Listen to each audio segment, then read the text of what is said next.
بسم اللہ الرحمن الرحیم۔ السلام علیکم۔ اللہم صلی علی سیدنا محمد سید الربیع المرسلین وعلی محی سنت الشیخ معین الدین چشتی امام الطریقتی والاولیاء الکاملین۔ دوستو، کل ہم پڑھے تھے عارف باللہ کی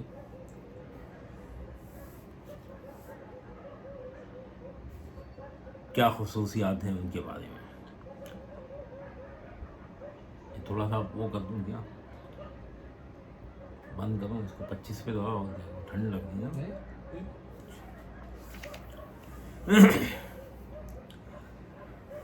آج ایک روایت ہے جو گنہگار کی مغفرت کا واقعہ ہے۔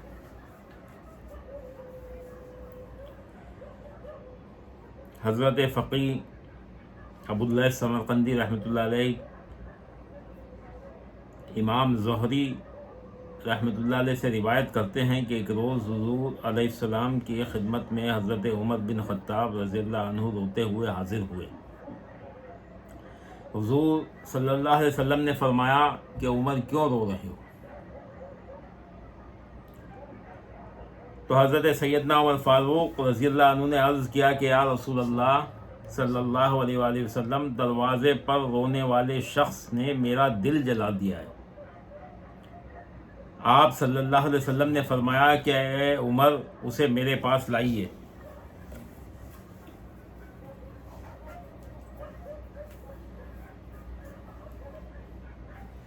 اسے میرے پاس لائیے۔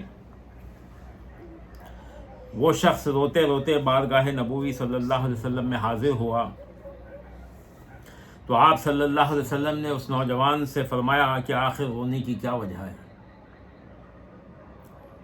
تو اس نے عرض کیا کہ یا رسول اللہ صلی اللہ علیہ وسلم، اپنے گناہوں کے بوجھ کے سبب رو رہا ہوں اور رب جبار قہار کے غضب سے خوف زدہ ہوں۔ حضور نبی کریم صلی اللہ علیہ وسلم نے فرمایا کہ کیا تو نے اللہ کے ساتھ کسی کو شریک ٹھہرایا ہے، یعنی شرک کیا ہے؟ تو عرض کیا نہیں۔ پھر فرمایا کسی کو ناحق قتل کیا ہے؟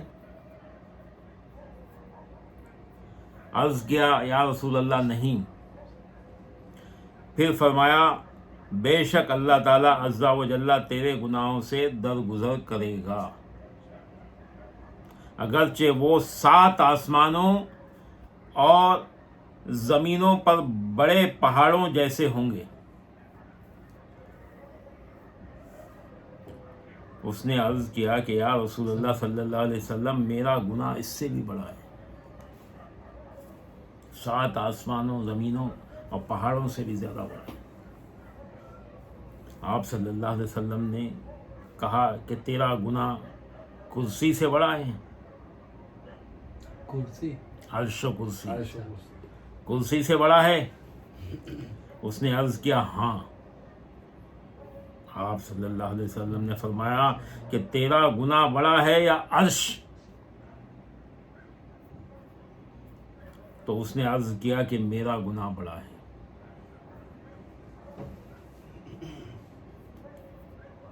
آپ صلی اللہ علیہ وسلم نے فرمایا کہ تیرا گناہ بڑا ہے یا اللہ کا عفو و درگزر، یعنی معاف کرنے کا جو اللہ تعالیٰ کا جو معاف کرنے کا کرم ہے وہ زیادہ ہے یا تیرا گناہ زیادہ ہے؟ تو اس نے کہا کہ اللہ تعالیٰ عظیم و جلیل ہے اور اس کی معافی عظیم ہے۔ تو آپ صلی اللہ علیہ وسلم نے اس سے فرمایا کہ اللہ تعالیٰ کے سوا گناہوں کو بخشنے والا کوئی نہیں۔ پھر فرمایا بتاؤ تمہارا گناہ کیا ہے؟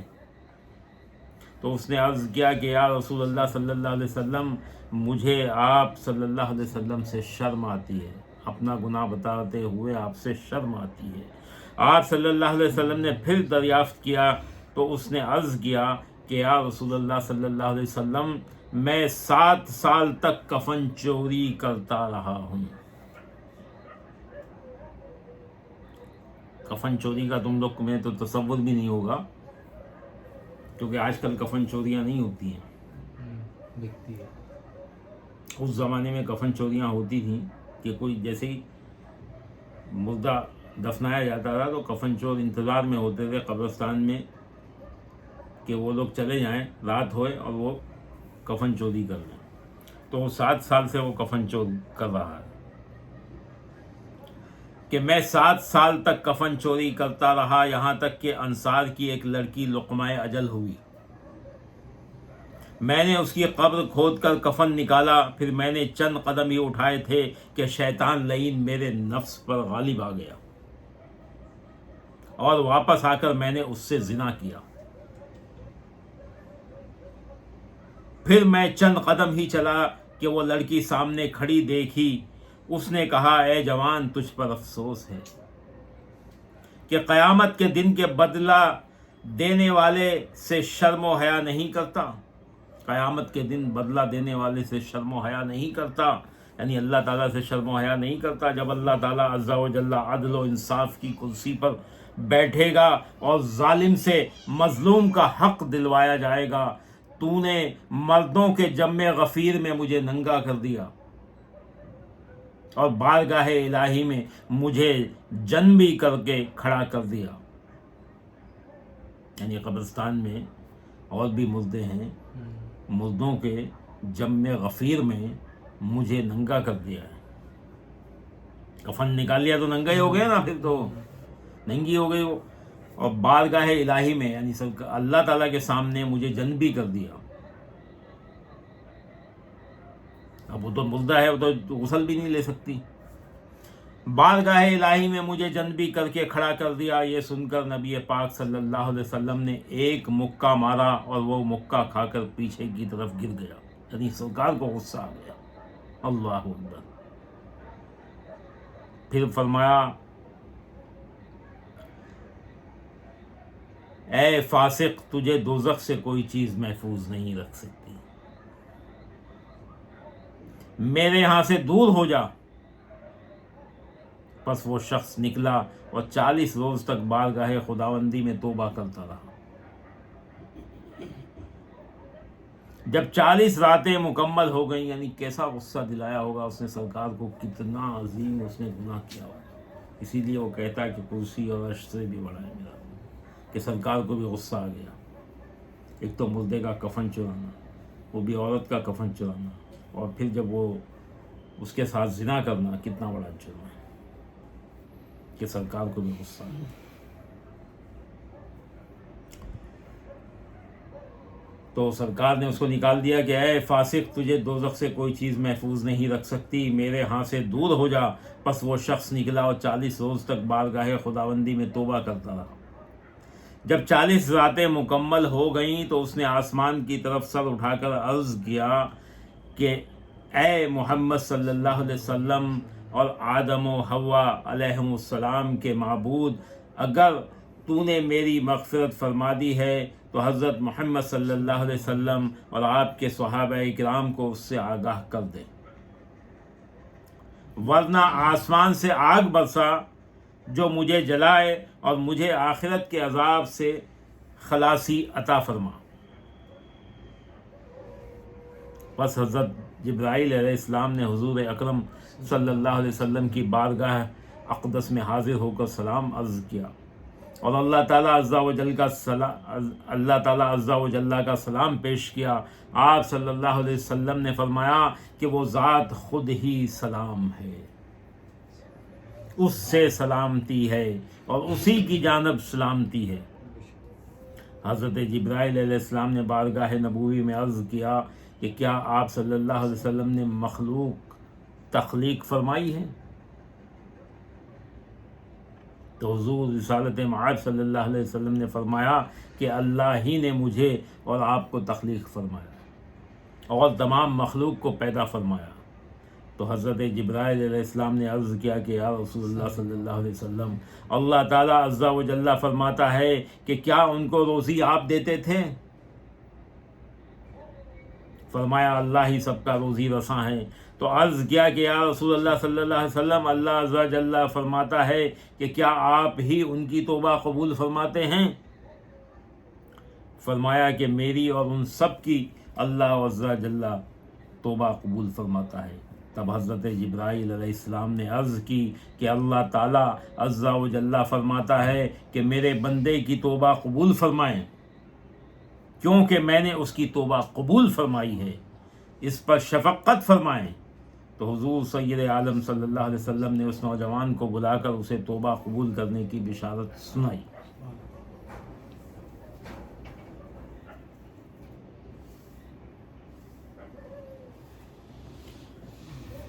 دوستو، اس میں سے کئی چیزیں سامنے آتی ہیں۔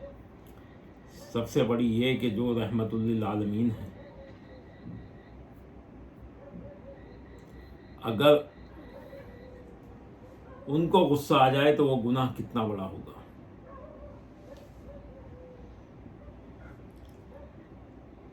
تو یہ بہت بڑا گناہ تھا۔ ایک تو زنا کرنا ویسے ہی گناہ ہے، اوپر سے مردے کے ساتھ زنا کرنا تو کتنا بڑا گناہ ہے۔ اتنا بڑا گناہ تھا کہ سرکار نے اپنی بارگاہ سے نکال دیا اس کو۔ وہ تو کرم ہو گیا اس پہ اللہ تعالیٰ کا کہ اللہ تعالیٰ نے اس کو بخش دیا۔ ایک نقطہ اور ہے، اگر سرکار اس پہ غصہ نہ ہوتے اور اپنی بارگاہ سے نہ نکالتے، یہ طریقت والے جانتے ہیں، شریعت والے اس پہ نہیں پہنچیں گے۔ آپ لوگوں کو لگ رہا ہوگا یہ پڑھ کے کہ جبریل امی سرکار سے یہ سوال کر رہے ہیں کہ کیا آپ توبہ قبول کرنے والے ہو، یا آپ مخلوق کو پیدا کرتے ہو، یا آپ مخلوق کو رزق دیتے ہو۔ تو اس سے یہ ثابت ہوا کہ سرکار کی نعوذ باللہ حضرت جبریل امی ہتک کر رہے ہیں۔ ایسا نہیں ہے، بلکہ اہل طریقت جانتے ہیں کہ یہ بھی سرکار کی رفعت عظمت کا کمال تھا کہ آپ نے جب اس کو بارگاہ سے نکال دیا، اگر نہ نکالتے تو شاید اس کی توبہ قبول نہ ہوتی، وہ لٹکتا رہتا۔ لیکن جیسے نکال دیا، تو جب سرکار نے نکال دیا تو پھر کوئی ٹھکانہ نہیں بچتا ہے، اب اس نے سچے دل سے کوئی ٹھکانہ نہیں بچتا ہے۔ تو پھر تو اللہ تعالیٰ کی رحمت جوش میں آئے گی، تو رحمت جوش میں آئی۔ لیکن ایک بات یہاں پہ سنو، اللہ تعالیٰ فرما رہا ہے کہ میں نے اس کی توبہ قبول فرمائی ہے، اس پر شفقت فرمائیے اور اس کی توبہ قبول فرمائیے۔ یعنی میں نے تو قبول کر لیا، لیکن جب تک آپ قبول نہیں کرو گے اس کی توبہ قبول نہیں ہوگی۔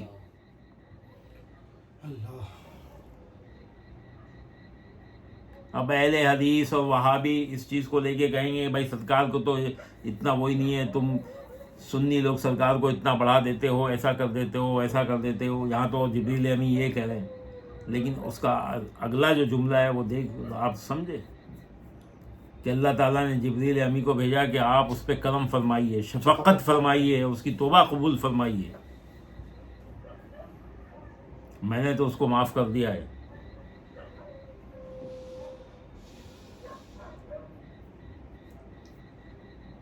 سمجھ گئے؟ اس روایت کو یہ لوگ دلیل بناتے ہیں، لیکن وہ آگے کا جملہ کاٹ دیتے ہیں، آگے کا جملہ آپ لوگوں کو نہیں سناتے۔ کیا جب حضرت جبرائیل علیہ السلام نے عرض کی کہ اللہ تعالیٰ عز و جل فرماتا ہے میرے بندے کی توبہ قبول فرمائیں، کیونکہ میں نے اس کی توبہ قبول فرما لی ہے، اس پر شفقت فرمائیں۔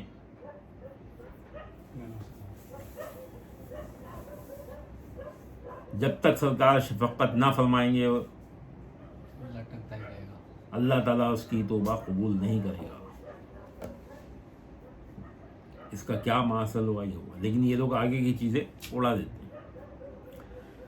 تو اس میں ہم کو یہ چیزیں ملتی ہیں، جہاں یہ ملتا ہے کہ گناہ کتنا بھی بڑا ہو، اگر سچے دل سے توبہ کر لے تو اللہ تعالیٰ توبہ قبول کر لیتا ہے۔ دوسری چیز یہ ملتی ہے کہ سرکار کی شفقت ہی سب کے کام آئے گی۔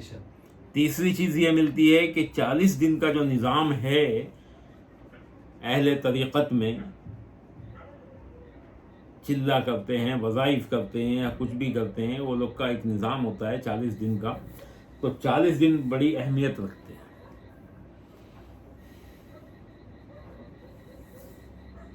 حضرت آدم علیہ السلام کی پیدائش میں بھی یہ 40 دن کا بڑا وہ ہے کہ اللہ تعالیٰ نے 40 دن تک آپ کے مٹی کا جو آپ کی مٹی تھی اس کے خمیر کو 40 دن تک گوندا.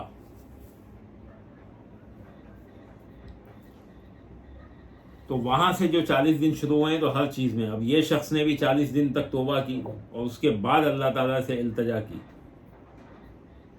ٹھیک اسی طرح سے 40 دن کا جو اہل طریقت کے اندر نظام ہے کہ 40 دن کے وظائف کیے جاتے ہیں، 40 دن کے چلے کیے جاتے ہیں، وہ اسی نسبت سے کیے جاتے ہیں.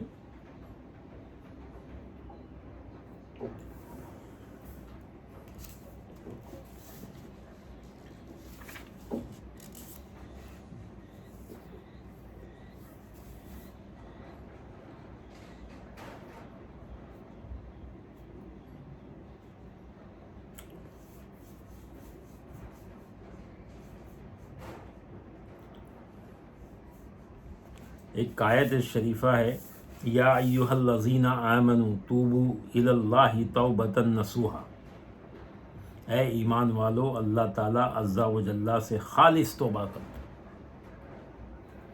خالص توبہ کیا ہوگی؟ اس کی تفسیر میں حضرت عبداللہ بن عباس رضی اللہ عنہما فرماتے ہیں کہ دل و ضمیر سے ندامت اور زبان سے استغفار اور پھر گناہ نہ کرنے کا پکا ارادہ کیا تو خالص توبہ. خالص توبہ کیا ہے؟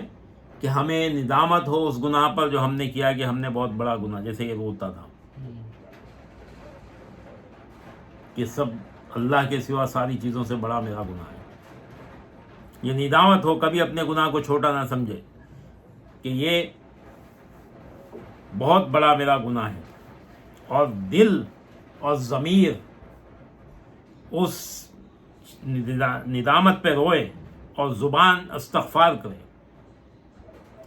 اور جو گناہ کیا تھا اس گناہ کو نہ کرنے کا پکا ارادہ کرے تو خالص توبہ ہے، ورنہ اس نے اپنے پروردگار سے مذاق کیا.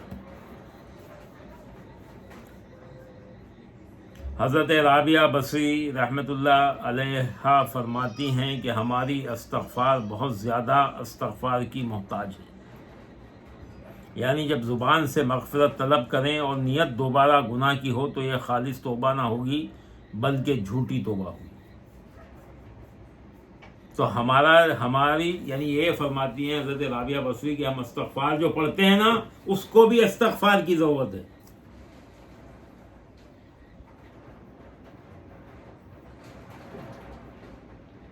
اور جب تک ضرورت ہے، جب دل اور ضمیر دونوں ندامت میں ڈوب نہ جائیں تب وہ جا کے استغفار قبول ہوتی ہے.